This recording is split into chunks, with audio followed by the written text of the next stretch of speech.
morning. Viewpoint, the program of personalities, politicians, and perspectives. And I'd like to welcome back Mr. Ash on behalf of WLCN, our co-partner and major portion of WLCN's Viewpoint program. Mrs. Busby's back with the Betty Ford now, and we're going to have people believing we sent her away if we're not careful about this. Good to have you back, Judith Kay, anyway. Thank you. We do have a definite personality, and we have a definite perspective, and for a while we can leave the politicians out. Amen for that. I was just thinking about trying to think somehow if we could figure out another candidate to go on with the Republican ballots. We've got 20-something now. Certainly we have a number from which to choose. Yes, we have. Yes, we have. Okay. I talked with the county, the circuit clerks, the county clerks, the county clerk's office yesterday. Testing 1, 2. Yeah, and Sue there, who is in charge of election times, was explaining to me how they're going to line this up, because in July and September there will be an election to replace Aaron Schock, and how they're going to manage that. And they're doing very some expensively. Yes, very expensively. I can't. You know what I'd like to know is this last election for school boards and library board and park board, where nobody showed up. The judges outnumbered the voters. I'd just like to know for the nuts of it what that costs per vote.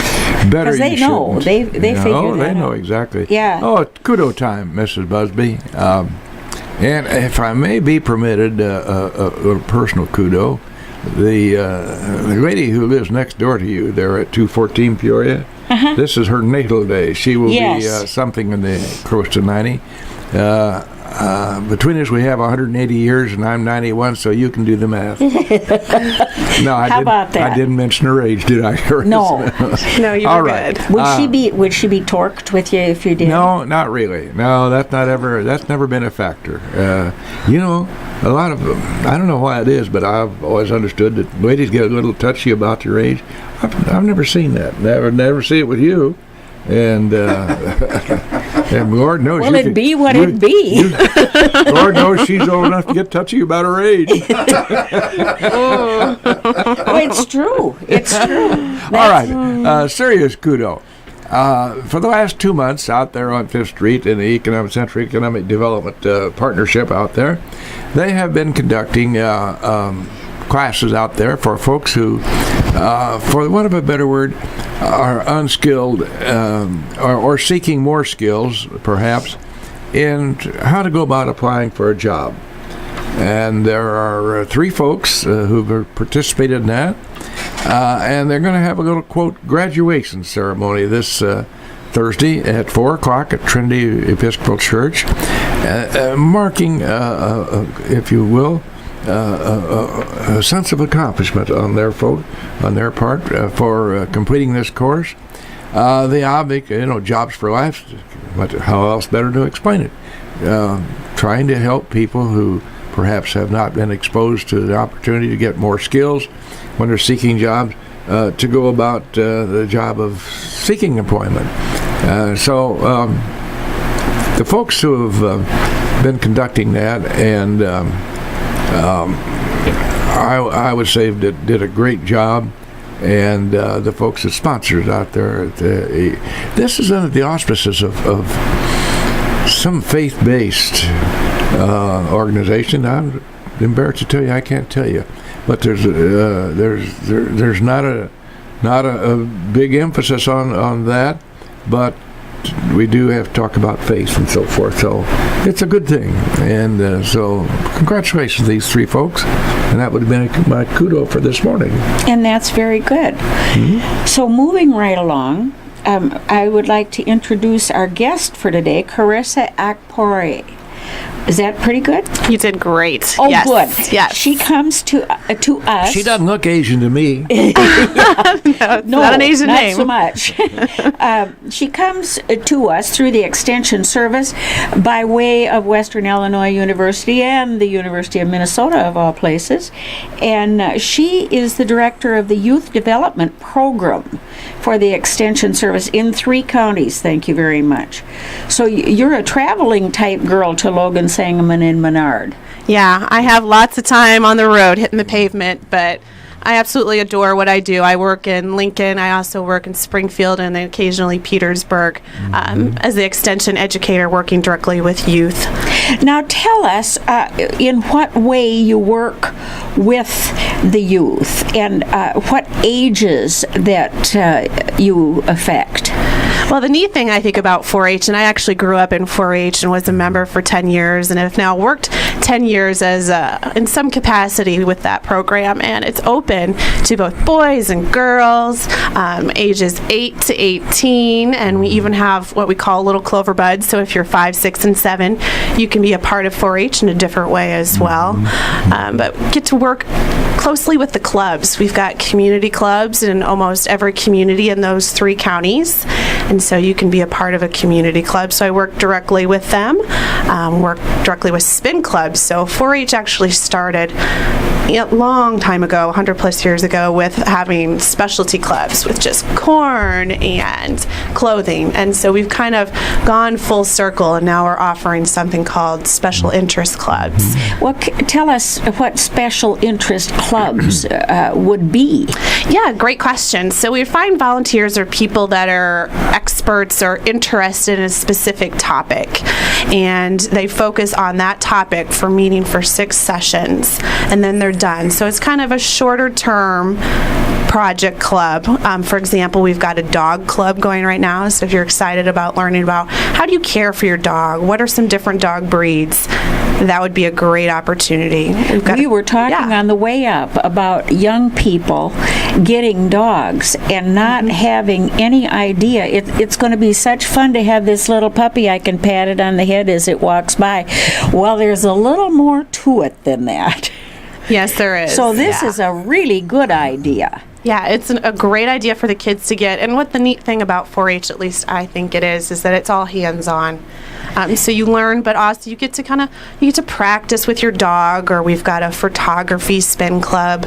We've got a cooking spin club coming up. So you're not just learning the knowledge through your head, but you're also getting in there with your hands and doing the cooking, taking the pictures, working with the dog, be it dog care, dog obedience. So you really get to go in and explore and maybe even have a possible career in the future by exploring these projects. Now, would these type of projects be more for the more urban kids? Because the rural kids, don't they still emphasize the raising and grooming and showing of your chicken, goat, rabbit, cow? Yeah, I mean, you brought up a great point. 4-H is definitely built on that foundation that we started with agricultural and livestock-based projects. But the neat thing is now we have over 150 different projects that kids can be excited about, learn about. So we still have, you're right, we have our livestock, our poultry, our beef, our dairy, and so forth. But now we've got all kinds of neat opportunities anywhere. When I was probably the only girl growing up, I was totally into geology. So that was my project that I got excited about and got to really, dig in and go out and collect the rocks and display the rocks. So there's anywhere from beef to rocks, cooking. Robotics is something that's picking up a lot of momentum.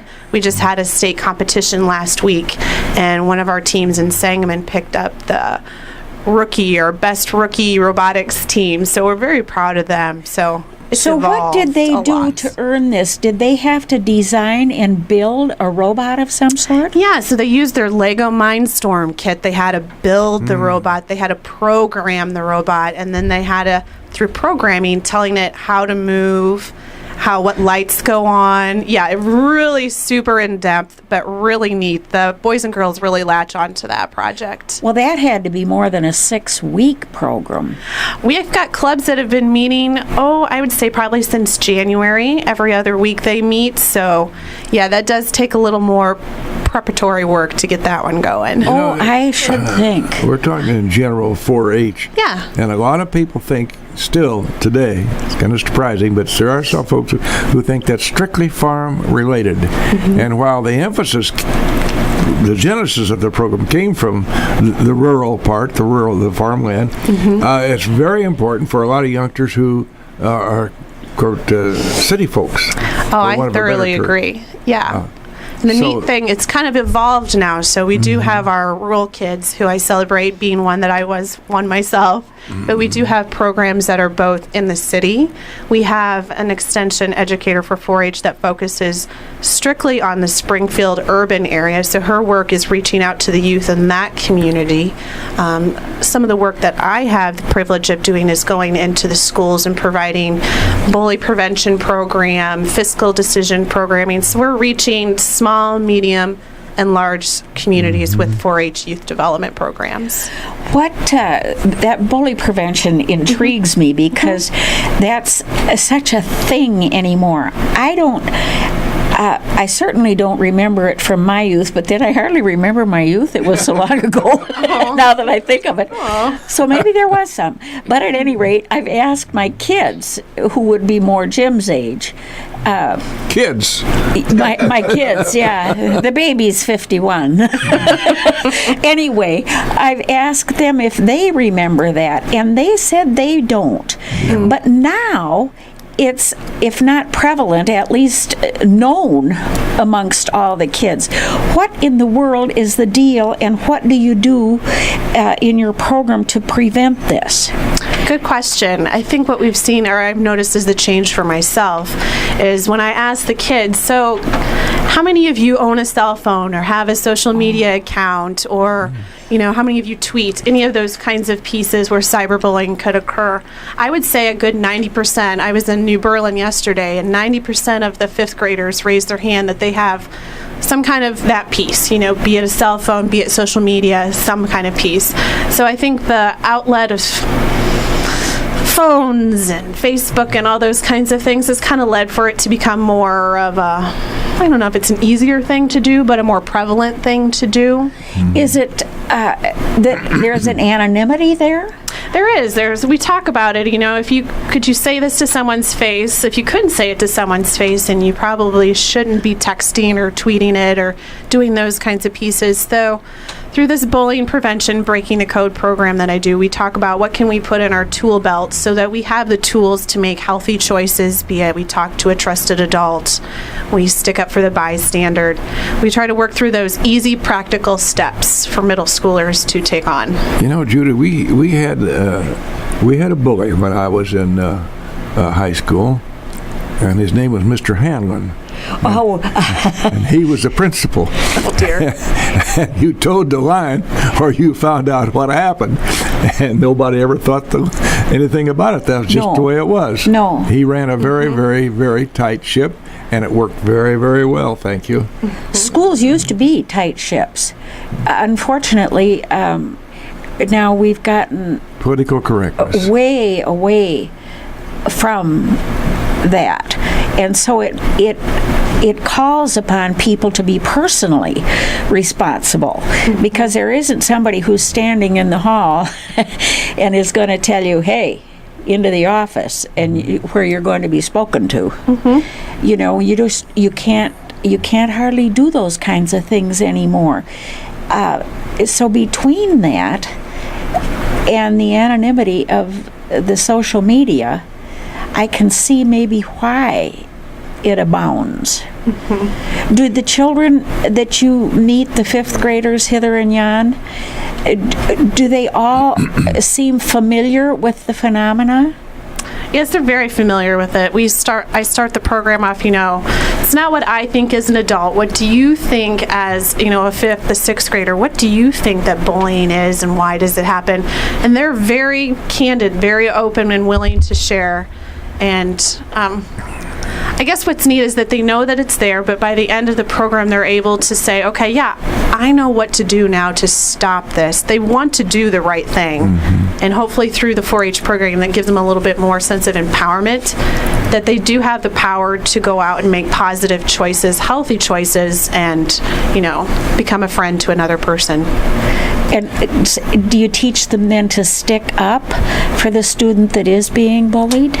I say first you have to think about your safety, because I don't want them to go out there and start swinging or saying things and put them in self and harm.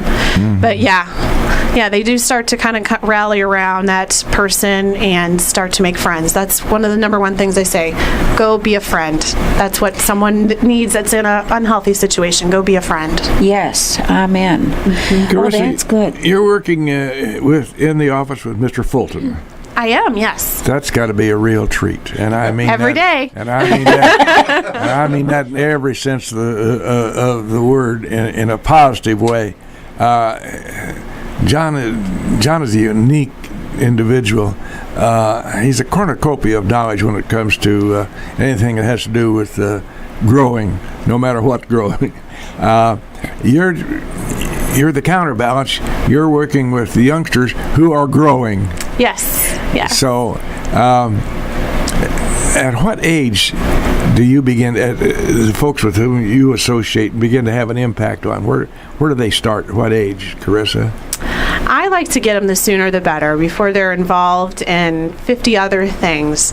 So I say it's great to start you. If we can start you out as that 5-year-old, that kindergartner, I'd love to get you to be a part of our workshops. We've got a Cloverbud camp this summer to get you plugged into. But then I also say one of my groups that I enjoy most working with is the teen population. I've spent a lot of my time working with teens and that's good, because they need somebody. So whether you're 5 and you join 4-H, or you're 15 and you join 4-H, there is a niche and there is something that you can do. Teen leadership is a large component of what we try to stress, being a teen teacher. We're going to be using teen teachers this summer to actually go around the community of Lincoln, I believe, Mount Pulaski, New Holland, Middletown, and Springfield, Petersburg, Silverville. We could keep going. But anyways, they'll be stressing health and nutrition and healthy cooking skills. Well, the big thing of it is you're getting kids youngsters at a formative age. Yes. Where that you can begin to have a real impact on them, and to know how to conduct themselves as they move from age to age, and getting involved. For instance, this robotic thing. Boy, if that isn't a hands-on thing in today's times. I was just talking to my good friend Mr. Smith yesterday, and his son Stephen is involved in. It all came up because I asked him. We were kind of lamenting about the fact that the hands-on skills and trades, like building trades and so forth, are not emphasized as much as they should be at the secondary level. And he is in a school district that does emphasize that. And happily, he's got his son has parents who are really interested. But they're working on some rather advanced robotics in his high school class. What a great step forward that is for a youngster who has that inclination to be involved in that type of thing. Would drones come into that program? That's something that we've not explored yet. Our focus primarily is junk drawer robotics or robotics. Define your terms. I do. I enjoy junk drawer robotics just because I know that's something that I can personally teach. You don't have to have a lot of programming knowledge, and so it's basically taking whatever you've got. It could be we make marshmallow catapults out of paint sticks, rubber bands, all kinds of. So basically, it is you take the things that you have in your area or in your house or in your office, and you just let the kids build.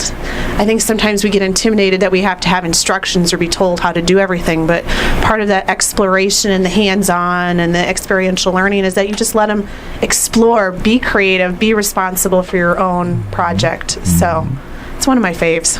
Oh yeah, I don't blame you. Your territory is the same as John. You have 3 counties. That is correct. Yes, Sangamon, Logan, and Menard. Well, as we alluded to early on in the program, you're on the road quite a bit. how does that work out as far as your schedule is concerned? You will have somebody over in Menard County that you have to be there by. What's your earliest appointments in your surrounding areas? I have an 8:15, amazing team. I can't give them enough props. There's 4 program coordinators that are in each of the counties. So we have 2 in Logan, Patty and Amy, who would do a rock star job. And then we've got Sharon, who does Menard, and Catherine, who does Sangamon. And so that's their primary responsibility, and all of them do just an amazing job of taking care of the clubs, managing the day-to-day tasks that happen with 4-H. So, I could not do the job that I do with going from here to there without their support. Do you and they invent the programs that you're going to present to the kids, or does some of it come from the kids themselves? With all 150 programs, somebody's had to do some work on that. Yeah, the neat thing about 4-H, what I enjoy the most, again, I can't say enough because obviously I bleed green. I'm super excited about it, but it is the kids. The kids get to choose, how they run their community club meetings. What projects are they excited about? Are they interested in? And then we have our volunteer base, which is also crucial. Over 150 volunteers in the 3 counties, and they're the ones that lead the clubs, month to month to month, share their expertise. And then the staff help with the coordination, and we get creative, and we do our own trainings and teachings as well. And we really need at this point in time to coordinate our leaders, and our leaders would be our sponsors. So we will defer to Mr. Ash as he flips the dials, then we'll come right back live. And we're right back live in the studios here at WLCN. The program is Viewpoint. The program of personalities, politicians, and perspectives. And our co-host, of course, is the illustrious Mrs. Judy Busby. Got to get you back today, kid. Our guest today is Carissa Akpore. I hope I'm correct on that, dear. You are correct. Carissa has the, and I say this very, very sincerely, she has the advantage of working with Mr. John Fulton, who's well known to us throughout the 3 county areas here, Menard, Sangamon, and Logan. And while he talks about growing of crops and so forth, Carissa's expertise would be to talk about the growing and the nurturing of our young folks, whether they come from the farm or they live in the city. So we're happy to have you with us today. I'm sure that in our rambling prior to our commercials, we might have missed something that you want to be sure and include. So you go right ahead, Carissa. Yeah, I just wanted everyone who's out there to let you know that we are wanting to celebrate our alumni, especially if you were in Logan County. We've got some dates on the calendars, and we just wanted to say, hey, if you've ever been an alumni of 4-H, whether it's here in Logan or you've been a 4-H or somewhere else, we'd love to have you come. We're going to have a cookout, and it's going to be called the 4-H Alumni Frenzy, like that play on words there, on June 7th from 4 to 6. Bring a dish, call the office if you'd like more information, but just a good way for, if you've been in 4-H 10 years ago, 5 years ago, or even 50 years ago, we want to have all those alumni come back, celebrate, and see, do you want to give back? Do you just want to meet old friends? But gather, come have a sandwich with us, play some games, have a good time with us. I alluded to a fact earlier that 4-H was, and still is today, commonly thought of as being strictly for farm youngsters. And it occurs to me that when I was a kid, 4-H was almost exclusively for youngsters who lived on a farm. I do not recall, and maybe I'm probably wrong about a lot of things, but I do not recall that we had, quote, city youngsters involved in 4-H programs. So I think it's, they've reached out a long way, and I think that's a great thing, because particularly if you can get them in a larger community, bigger than Lincoln and so, where we have some more difficult circumstances with the youngsters getting involved in things that they ought not to be involved with. This opens up an opportunity for them to get interested in something that will, quote, keep them out of trouble and learn at the same time. I think one of the neat components about 4-H is that it puts that caring adult in a person's life that may or may not have that. You know, be it their leader, be it another person that's volunteering in their club, their workshop, or their program that it's with.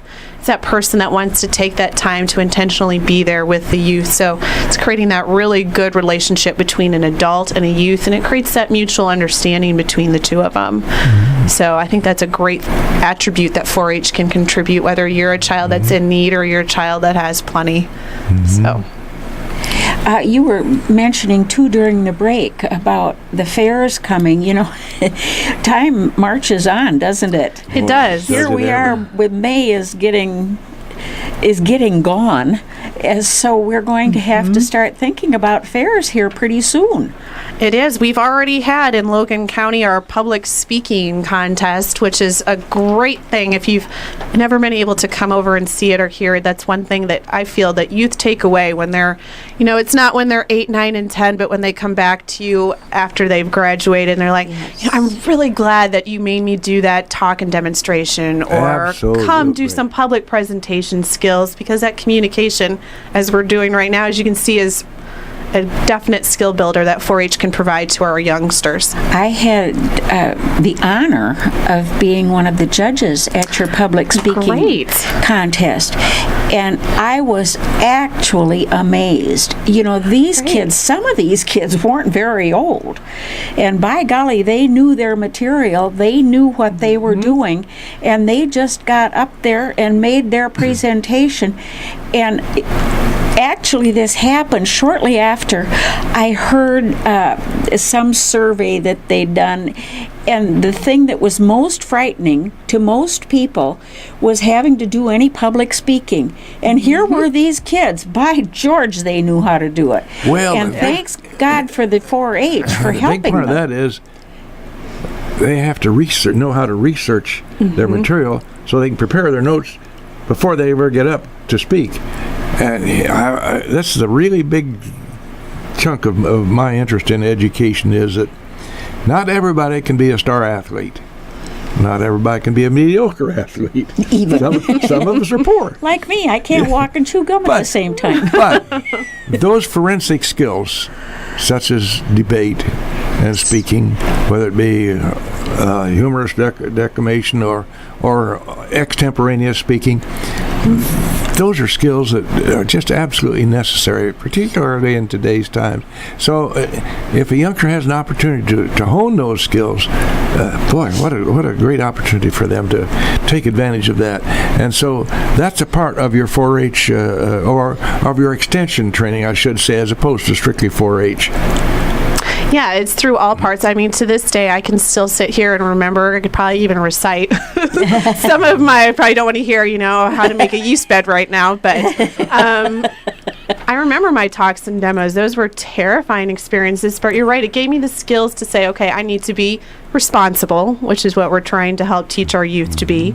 I need to take the time to research, so, you know, really take the time to explore and learn new things I might not learn in school or in other places. And again, being that person that was probably, again, in the mediocre area, 4-H was a place that gave me a time and opportunity to be successful. I had a young lady who was a part of we did a 4-H, if you've ever seen the cooking show Chopped. So we did a club similar to that called the 4-H Food Challenge. And she leaned over to her mom a couple weeks ago and she's like, "Mom, this is a place where I just feel like I fit in." And that was the cherry on my cake, I think, as an educator, to hear you feel like you fit in, you feel like you're smart and you can contribute, whether you're speaking well, you're cooking, you're whatever, you've made new friends. That to me is true success, if they feel like they belong. Surely that's got to be a part of the foundation of 4-H, is to make kids fit in. So many kids don't feel like they fit in anywhere. That is definitely a goal of mine. I know it's a goal of programs in Logan and Sangamon and Menard, that this is a place where they feel successful. Gives you that chance to find your niche, maybe a career, and just feel like you can be a part of a group, whether it doesn't have to be, if you're a part of an athletic team, that's great. If you're intellect and do really well at Scholastic Bowl, that's great. This is you to kind of explore over those 150 choices that you possibly have to say, hey, where do I fit? Where do I belong? What can I do really well? Surely there's something out of 150 that would tweak anybody's interest. I think so. And the neat thing, you can explore. You can take as many or as few as that you like each year, and then you work on them all year as a part of your club.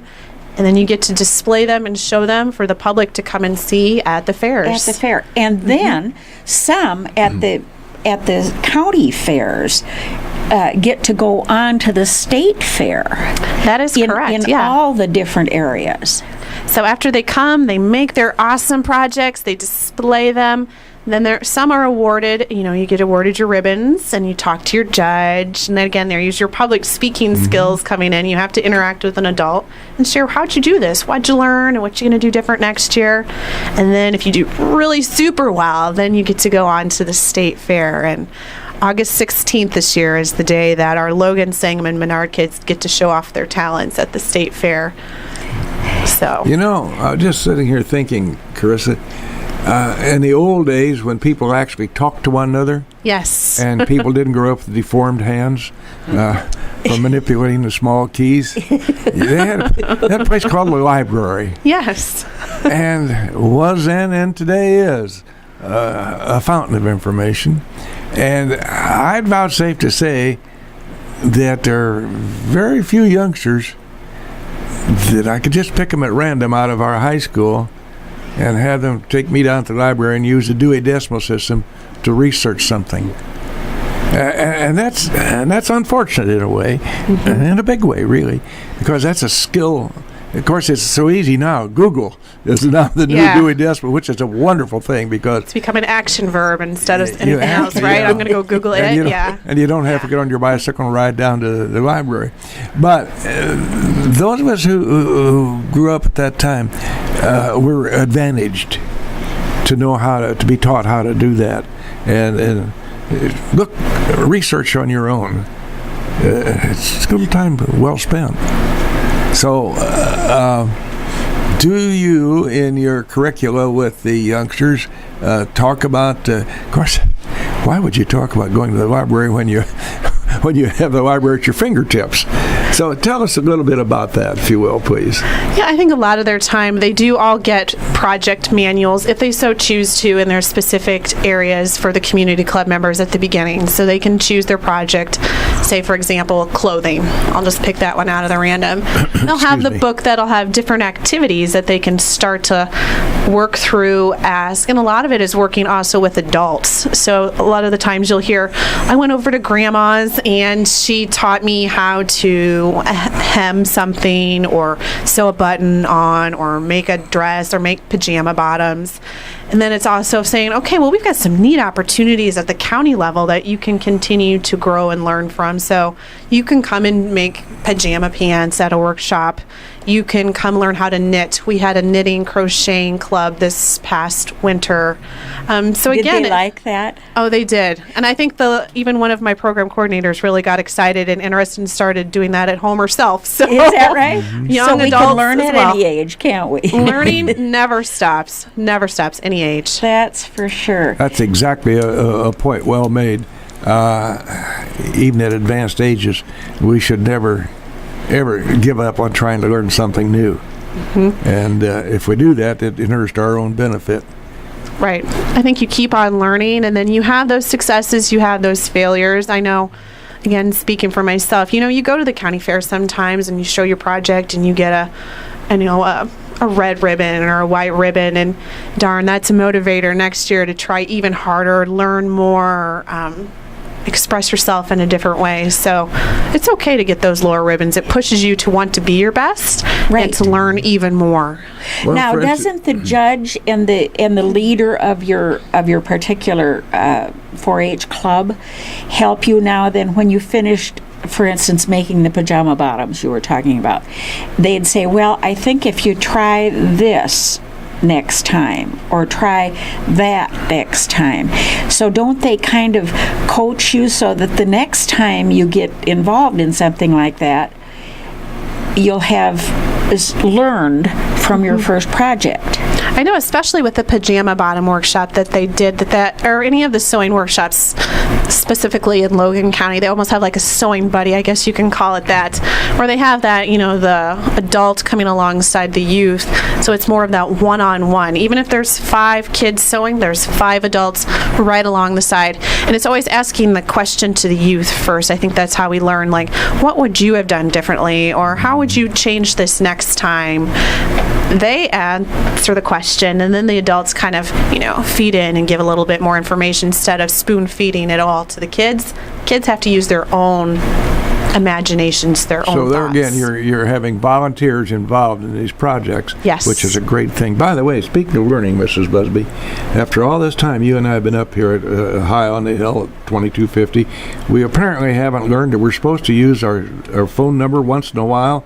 So 648 648-5510. Somebody might have a question of Carissa here. She obviously is a breath of fresh air working with these youngsters in our 3-county district, for working in the extension office with Mr. Fulton. So we appreciate her time up here. 648-5510. I'm trying to cover their bases there a little bit. With 150 programs going in an individual club, can they have more than one program going at a time? Yeah, project-wise, there's 150 projects. So of those 150 projects, they can choose to do one, or they so can it's a democracy then. That's where, again, the youth choice. Youth get to choose, how are they going to lead their club? What projects do they want to learn about? Who am I going to get help from? It's teaching that responsibility component. And so they can choose to take, we have some, I'm sure, that take up to 20 projects. But it really is, if you're going to take that project, you need to take it from point A to point Z and complete it and have another responsibility about that. Well, that's important. Yes. Sometimes it's easy to start a project, but that it's not so fun to complete it, Correct. Yeah, that's just called human nature, I think. Now, in the sewing, since you've mentioned that, could somebody, like, say, for instance, bring their mom or their grandma with them, and that would be their like, coach to say, well, don't forget this now? How I've grown up in 4-H and how I still try to stress it to all of my families is that 4-H is about family. I know that we've got, we can say we're busy and we're doing this, we're doing that, but really it comes down to 4-H is family. We have several grandparents that are taking a true interest in their grandchild and coming to several of the events with them or participating alongside them. So anytime we can have mom, dad, sister, grandparent, aunt, uncle, 4-H is family, and that's how we make it successful, by having lots of caring adults in and around that young person. That's a real advantage to get everybody involved in the program. And so if a youngster's having a little bit of difficulty trying to achieve a certain level in whatever it is that they're doing, to have mom and pop or granddad and grandmother step in and help out, can mentor in a way, there's a spin-off from that, and it's very positive. Correct. Yeah. In the robot clubs, I should suspect that they end up feeding off one another, because one will get excited about it, and so the next one will think, by golly, that is exciting.